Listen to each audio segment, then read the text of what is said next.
गांव में हमने 1977 से आना प्रारंभ किया था। पहली बार महापुरुषों को नमन करते हुए मैं आज अपने को सौभाग्यशाली मानता हूँ कि हमारे क्लास फेलो रहे रघुवीर जी पहले इस गांव के ऐसे साथी रहे जो आज हम लोगों के ऐसे कार्यक्रम में सम्मिलित हुए। उनको मैं हृदय से बहुत बहुत धन्यवाद करता हूँ। और भी साथी इस गांव के लगभग आधा दर्जन साथी इस गांव के मेरे साथ पढ़े हैं 1977 से 1979 तक अकबरपुर इंटर कॉलेज में। कहीं न कहीं सतीश जी की कमजोरियां नहीं होंगी, ये मुझे कहने में कतई संकोच नहीं है, जिसके चलते हमारे तमाम साथी इस गांव के ऐसे महान कार्यक्रमों के सहभागी नहीं बन पाए। मैं निवेदन के साथ आप लोगों को आमंत्रित करना चाहता हूं कि वो सतीश जी का कार्यक्रम नहीं है जिन महापुरुषों की उनके द्वारा यहाँ स्थापना की गई है। यदि हमारी बहनें, बच्चे, भाई मासिक और वार्षिक जो कार्यक्रम ये करते हैं उनमें यदि आप 1 घंटे तक का समय देंगे वर्ष में तो निश्चित आपके जीवन में वो क्रांति आएगी जिसकी आपने अब तक कल्पना नहीं की होगी। मैं बहुत ही प्रभावपूर्ण ढंग से आपको ये बता रहा हूँ कि नहीं, जब तक आप किसी के संपर्क में नहीं जाएंगे तब तक आप न बाबा साहब को जान पाएंगे, न भगवान बुद्ध को जान पाएंगे, जो हमारी आज बहुत अच्छी मात्रा में हमारी बहनें बैठी हैं।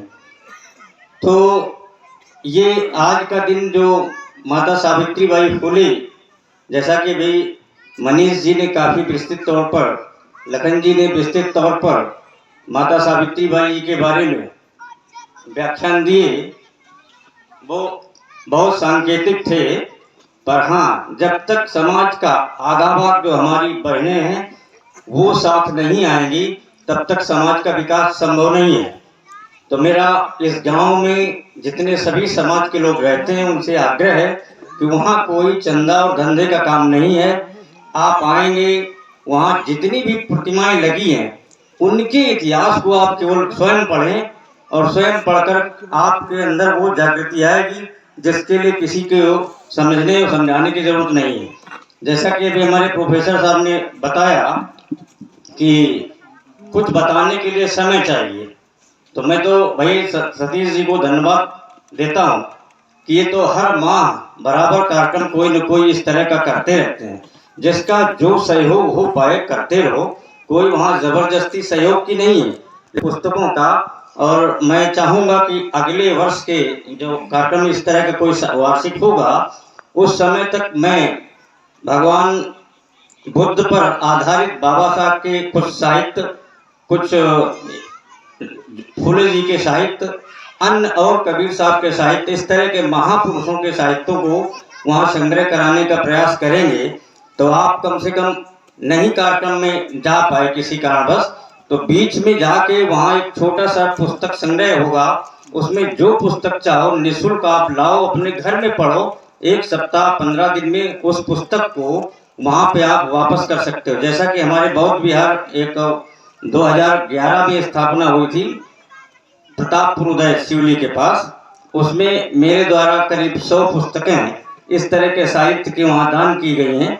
मैं यहाँ इस मंच के माध्यम से ये संकल्प लेता हूँ और वादा करता हूँ कि यहाँ पर इन महापुरुषों का जो मूल साहित्य था उसकी कुछ पुस्तकें मैं अगले वर्ष तक यहाँ स्थापित कराऊंगा।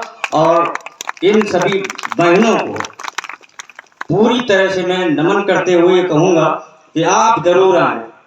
इस तरह के जब वक्ताओं को सतीश जी बुलाते हैं तो आप कुछ न करें, आप आएँ। 1 घंटे, 1 मिनट, 10 मिनट, जितना समय हो, आप कुछ न कुछ निश्चित अपने जीवन में परिवर्तन कर पाएंगी। इन्हीं शब्दों के साथ मैं शकुंतला बहन, जिन्होंने एक व्यापारिक तौर पर कभी व्याख्यान नहीं करती, हम लोग जहाँ कहीं भी उनको चाहते हैं हमेशा बुला लेते हैं, मैं उस बहन को बहुत बहुत नमन करते हुए इस कार्यक्रम के आयोजक प्रधान जी और सतीश की और पूरी टीम और खासकर रघुवीर जी के भाई को अपने सबको मैं हृदय से धन्यवाद ज्ञापित करते हुए अपनी वाणी को विराम देता हूँ। धन्यवाद। बहुत बहुत धन्यवाद।